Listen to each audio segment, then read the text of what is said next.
L'orchestration de données, ça vous dit quelque chose? Ce n'est pas un terme répandu, pourtant c'est un concept data structurant. On parle d'orchestration généralement quand on a besoin de multiples sources de données afin d'automatiser un process.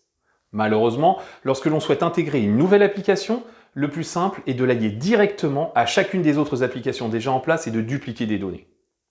Le problème de ces liaisons point à point, c'est qu'avec ne serait-ce que 3 applications, on a déjà un enchevêtrement de dépendances que l'on appelle à juste titre un plat de spaghettis. Cela crée une rigidité du système d'information qui rendra chaque nouvelle modification un peu plus lourde pour finir par les rendre impossibles. L'orchestration a pour vocation 3 choses. 1. Découpler les applications, c'est-à-dire leur redonner de l'indépendance. Un cas concret serait l'ajout d'un nouveau valorisateur sans avoir à chambouler toutes les applications métiers. L'orchestrateur saura gérer si le fond A est chez KCIS et le fond B chez SGSS de façon complètement transparente pour l'ensemble des utilisateurs. 2.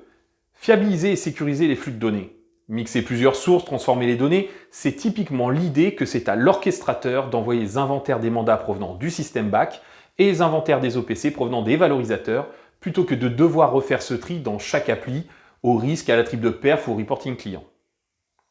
3. Monitorer et suivre les flux de données. En centralisant l'orchestration, on améliore la robustesse des process et on facilite grandement leur pilotage. Il faut voir ça comme une sorte de tour de contrôle.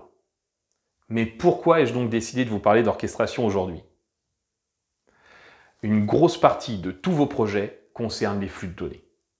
Être en mesure d'intégrer rapidement des applications, des fournisseurs, manipuler des données, mixer plusieurs sources pour délivrer les bonnes données à chaque service ou à chaque application est devenu capital.